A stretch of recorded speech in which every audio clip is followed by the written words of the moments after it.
Olá, sejam bem-vindos, bem-vindas à segunda temporada do podcast Carreiras e Tendências. Nessa temporada, estamos recebendo os autores e autoras do livro Histórias que Transformam, com o objetivo de mostrar caminhos para uma carreira saudável e uma liderança sustentável. Mas nessa temporada também estamos trazendo as habilidades do futuro, aquelas apontadas pelo relatório do Fórum Econômico Mundial, Futuro do Trabalho. Estou muito bem acompanhada em todos esses episódios. Vou contar para vocês quem vai estar aqui comigo hoje. No episódio de hoje vamos receber Roberto Suga, autor do capítulo 18 do livro. Vá aprender porque você tem um potencial para grandes negócios. E Luiz Buozzi, membro da Academia CI. A habilidade que conversaremos hoje é cidadania global. Ela ocupa o 25º lugar no ranking de habilidades do futuro. Fica comigo que a gente tem 3 blocos para desenvolver esse assunto. A CI apresenta Carreiras e Tendências. Transformamos propósitos em carreiras e negócios. Carreiras e Tendências, por Rebeca Toyama. Vá aprender porque você tem um potencial para grandes negócios. Esse foi o título que o Roberto Suga escolheu para o capítulo dele. Mas antes de eu passar a palavra para ele, reforçando o nosso compromisso com inclusão, eu vou fazer a minha audiodescrição. Sou Rebeca Toyama, tenho 1,48 m, muito bem resolvido, cabelo Chanel com 2 pontas, aqui eu deixei 2 pontas, tenho uma pele puxada para o amarelo por conta da minha ascendência nipônica, estou toda de preto, uma faixa uma faixa dourada na cintura, tenho olhos bem escuros, quase uma jabuticaba. Bom? E Buozzi, conta aí quem? Bom, eu sou Luiz Antônio Buozzi, tenho 1,84 m, cabelo branco, cavanhaque branco, pele clara. Estou de camisa azul, calça azul e um sapato novo que eu comprei, porque a Rebeca falou que eu só venho com sapato velho, azul também. Muito bom, sapato novo, vamos lá. E você, Roberto Suga, sua audiodescrição? Eu tenho 1,80 m, descendente de japonês, tanto da parte materna como paterna. Estou usando uma calça bege, sapato caramelo, camisa azul clara e um blazer azul marinho. Muito bom. Nos episódios anteriores, eu catava aqui o livro, abria o capítulo e fazia uma leitura. Mas ficou muito mais legal o autor se apresentando. Então vamos lá. Quem que é o Roberto Suga na fila do pão? Roberto Suga, neto de japoneses, como eu disse, paterno e materno. Da nossa província de origem é Yamaguchi, ao sul da ilha principal do Japão, do arquipélago, a ilha principal. E a família se dedicou à agricultura, pequena agricultura de arroz e uma pousada, porque a nossa cidade é uma cidade portuária, entrada de todo o comércio da Ásia para o Japão pelo porto de Shimonoseki. E eu aqui sou filho de Niseis, né, segunda geração, e tenho mais 2 irmãos. E eu sou o mais velho dos 3. Muito bom.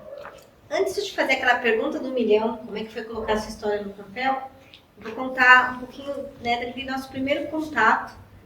Eu brinco, você chegou pelas mãos do Zé Ricardo, o Zé Ricardo chegou pelas mãos do Buozzi, e assim a fila vai andando. Mas aí me chega uma pessoa muito séria, como meus parentes nipônicos, muito discreto.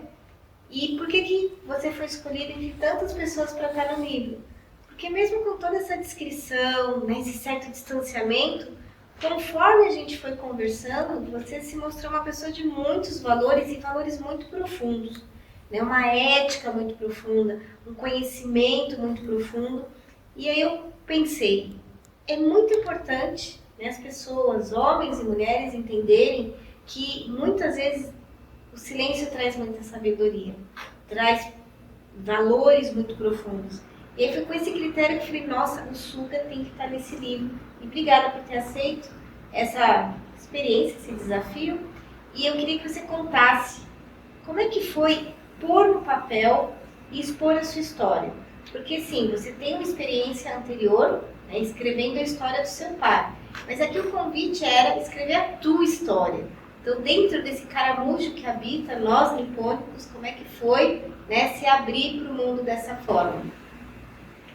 Bom, essa forma mais, digamos assim, mais silenciosa, mais observadora é bem do oriental, né? Até quando toda a minha experiência profissional na área internacional mostra bem o comportamento dos orientais, e principalmente dos japoneses, em relação aos europeus numa negociação internacional, né? Isso é cultural, né? E trazer essa ideia da experiência profissional e trazer essa ideia da cultura japonesa é que faz a gente talvez desenvolver nessa miscigenação de várias culturas aqui no Brasil, né? E mais ainda numa atividade internacional. Então, escrever o livro foi, primeiro que a primeira experiência foi realmente o livro do meu pai, Ao Canto Suga Duas Pátrias, que eu fiz uma pesquisa bem intensa de 10 anos, desde os meus bisavós e meus avós e toda a história, a trajetória deles aqui no Brasil. E do meu pai depois indo para o Japão. E aí, para pensar na nossa vida, temos que resgatar talvez alguns valores, algumas experiências da nossa família no passado. E foi assim que eu, vendo toda a história do passado, entendo o meu presente, né, e começo a imaginar o futuro, que é a frase do livro, da parte do meu capítulo 18. Então, quando a gente fala de escrever o livro, é o momento de você fazer uma retrospectiva de todos os sentimentos, sensações, desafios, vitórias que você conquistas, receios, medos, inseguranças que você tem que administrar e colocar no papel. E de uma forma, como um livro, que quem está fazendo a leitura desse livro vai querer resgatar experiências, ou colher experiências para que possa aproveitar para a sua vida profissional, para a sua vida familiar ou para a sua vida pessoal. Muito bom. O livro está disponível em algum canto, né, que você fala dele. Eu tenho ele, mas eu ganhei de presente, né? As pessoas podem comprar esse livro? Onde elas encontram esse livro? Com certeza no Museu da Imigração Japonesa, na Sociedade Brasileira de Cultura Japonesa, na Rua São Joaquim. Lá no Museu da Imigração Japonesa tem a disponibilidade desse livro. É muito bom. Porque esse livro, inclusive, tem o selo dos 110 anos da imigração japonesa. Então foi um material, foi uma publicação comemorativa dos 110 anos da imigração. Nossa, eu não sabia, eu ganhei o livro, nem sabia que era tão chique o livro. Bom, o História que Transforma, o Carreira Saudável está na Amazon, né? Se você ainda não tem, pode buscar na Amazon, mas esse está lá no museu e é um museu que eu acho que merece ser visitado. Né? São Paulo, em específico, ele é um polo de preservação cultural nipônica, né? Então não é qualquer museu, né? Muito bom. Bom, você leu o capítulo dele?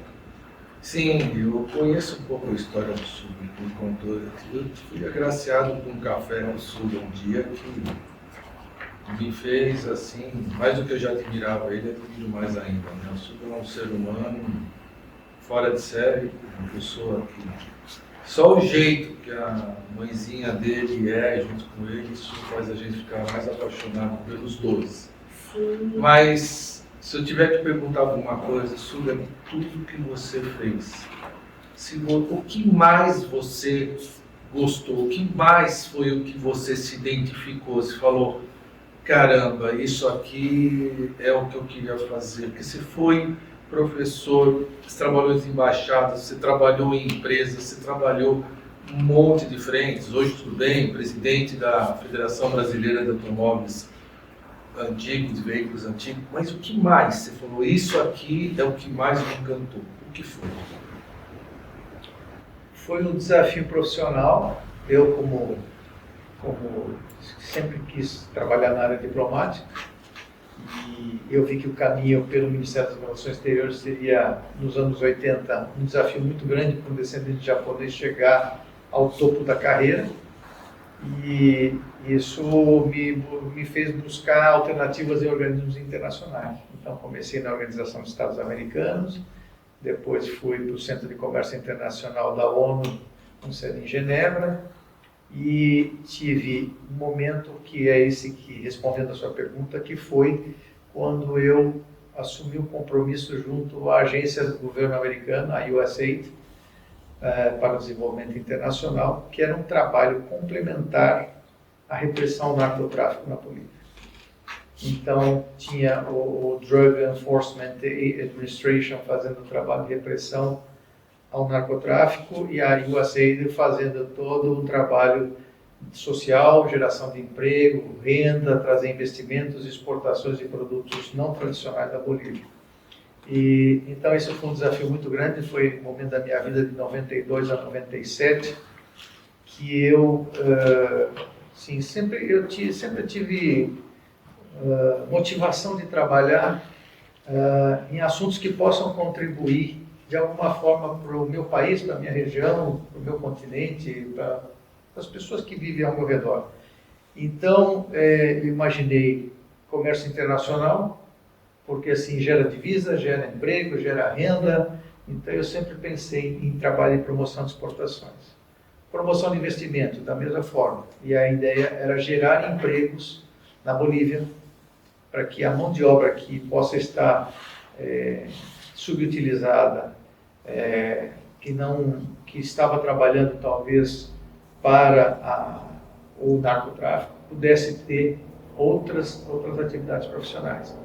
Então foi por isso que nós conseguimos o desenvolvimento do acordo do gasoduto Brasil-Bolívia, a construção da rodovia Corumbá, Porto Soares a Santa Cruz de la Sierra, e começar a exportar alguns produtos não tradicionais para o mercado brasileiro, por exemplo, portas, batentes de madeira, exportar truta criada no Lago Titicaca e transportado pela companhia aérea estatal na época, a LOG Aero Boliviano. O produto saía do Lago Titicaca, a truta arco-íris saía às 5 horas da manhã, às 11 horas do mesmo dia já estava disponível na Juscelino Kubitschek aqui em São Paulo, numa peixaria mais sofisticada.